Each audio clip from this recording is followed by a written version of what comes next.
local lawyer, VFW member, local Chamber of Commerce director, and a local volunteer teacher. And I come here tonight to talk about two things.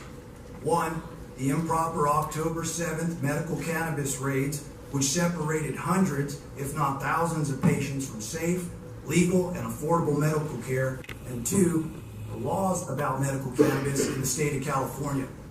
As you may know, on October 7th, Perris Code Enforcement, using an army of sheriff's deputies, raided cooperatives in Perris. But what you may not know are two things. One, hundreds, if not thousands, of patients in your community, some with serious terminal illnesses like cancer, went without vital medicine as a result of that action. And two, cannabis cooperatives and their patients were not provided any notice of the city's intention to forcibly close them down. And why would notice have been important? It would have allowed patients with serious illnesses the opportunity to make alternative medical arrangements, as well as it would invite cooperatives the opportunity to shut down without a costly and improper raid. Also, the lack of proper notice has subjected the city of Perris, as well as the city council themselves, to legal exposure via constitutional due process suits. Medical cannabis is legal in California.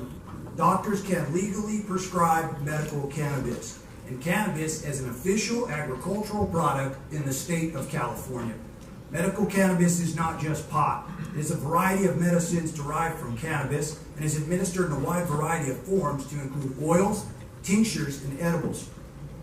It is prescribed by licensed physicians, is used by registered patients with illnesses that vary from anxiety to terminal cancer to autism. Medical cannabis is permitted in several Inland Empire cities, as well as cities across California. And the California Supreme Court has ruled municipalities like Perris can zone and tax cooperatives.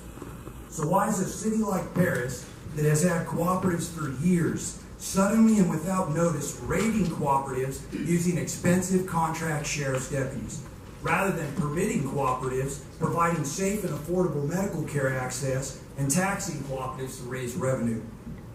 I'm here to invite the city of Perris to lead and not follow, and to adhere to the laws of the land. This council can allow local patients safe and affordable medical care, as well as local citizens the opportunity to be a part of a lawful billion-dollar agricultural industry. I leave you here tonight with notice of your opportunity to better your city. And I ask you to look outside. We are an agricultural town with transportation infrastructure. This could change the physical and economic state of our city for generations to come. Thank you, Mayor.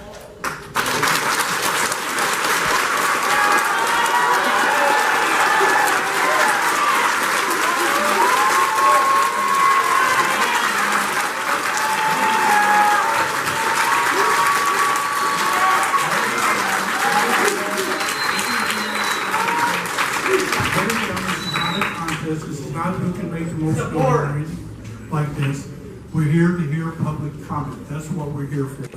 And we'd appreciate it. Wait a minute, I'm speaking. When you get to the microphone, you can speak. Now, if you continue to erupt it and everything, we're never going to get through here. So we'd appreciate your patience as you would appreciate our patience, okay? So you're willing to do this, but it's not a popularity contest, it's not a noise-making contest. We're here to hear public comment, okay? So I appreciate if you do that. Next, please. Mark Anderson.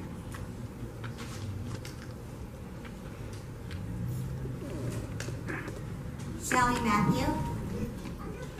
My name is Shelley Matthews. I reside at 20671 Mountain Avenue here in Perris. I've lived here since the 80s when my parents brought me here from Ohio. I briefly left back to Ohio, found out I had cancer. I came back to this town because it's compassionate, or so I thought. Since October 7th, I've had zero medicine. I have tumors on my spine, my T5 and my L1, a mass on my liver as well as on my stomach. You guys have prevented me from safe access to my medicine, and I would like to ask you a question. Am I supposed to go back to 6th Street, or the Valley, or the Jarvis's? Where am I supposed to look at my medicine now? You have put me in an unsafe situation where I can be robbed or killed and found in a field somewhere because somebody wants my money. I've been scammed. This is not fair to me what you guys have done. It's not fair to the legal collectives. $11 million the first day in Oregon. Imagine what they do for the city. That's all.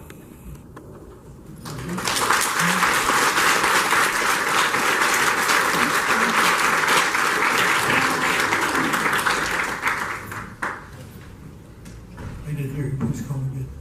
Bill Lamb.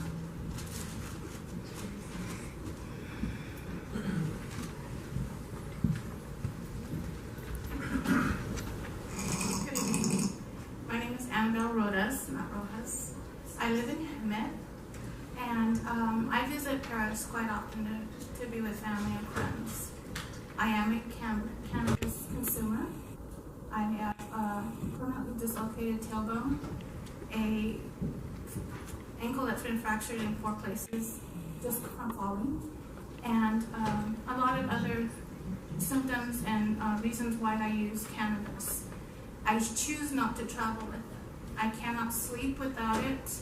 I have insomnia really, really bad, and I cannot sleep.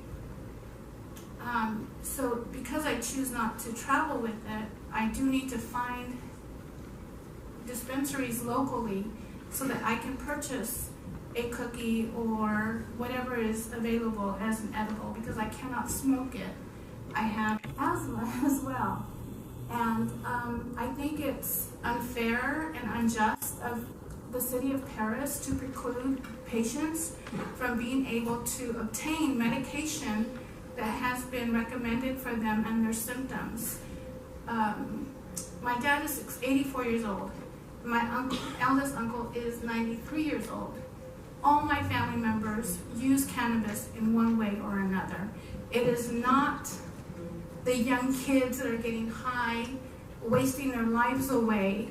Yes, there are some people that use it recreationally, but most of the people that are using it, they're investing their hard-earned money for it, are using it because they have medical issues that modern medicine is not taking care of.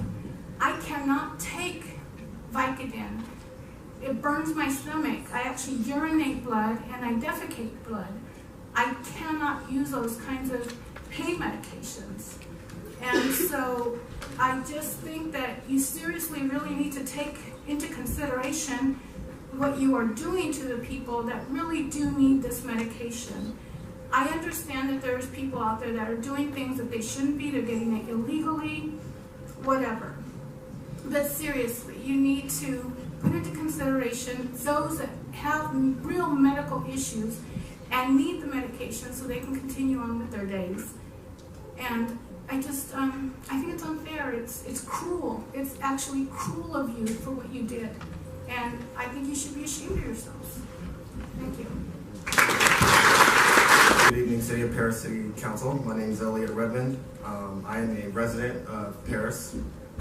I am a member of NORML, which is the which is the National Organization to Reform Marijuana Laws. I'm a personality on hempradio.com. I'm an activist. I was heavily involved in the city of Santa Ana, getting organized for the patients there. As you guys know, similar here, you guys are at war with the city of Perris and their patients. Same thing happened in Santa Ana. We asked the city council to please just work with us. We're not criminals. We're not looking to break the law. We're patients. I look normal, but I'm very sick. I have Crohn's disease. I'm in the hospital once a month. I go to bed every single night with anxiety. Am I going to wake up in the hospital the next day? And when I get admitted to the hospital, I'm stuck there for 4 or 5 days. Blood work, blood tests, poking and prodding. I could be on 17 medications from pain specialist and my primary doctor, but my primary doctor, my gastroenterologist, my pain specialist, even my acupuncturist, they all recognize that medical cannabis works better as far as my health and well-being, because compared to taking all those medications, I have to look at the longevity of my life. You guys going to war with us is just really not fair. We're just regular people. If a doctor said, hey, for your ailment, medical cannabis will work better, then why wouldn't you guys be open-minded to that?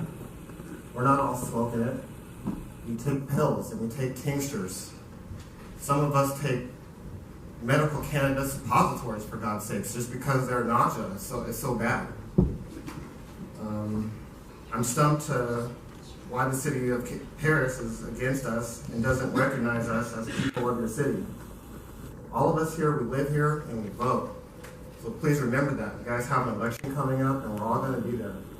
You guys affected a lot of patients and this is really concerning to a lot of us. I'll be addressing this with the National Normal Organization. I will be speaking about this on the next taping of Hemp Radio. We will be talking and organizing amongst our city and all the people standing behind me. Lastly, I want to say we're requesting one more time for you guys to not discriminate against us and work with us. We live here, we want to stay here. We don't want to have to drive to another city. We need safe access here. There's a CVS down the street. There's a Rite Aid around the corner. Where's there a place to get medical cannabis? Thank you.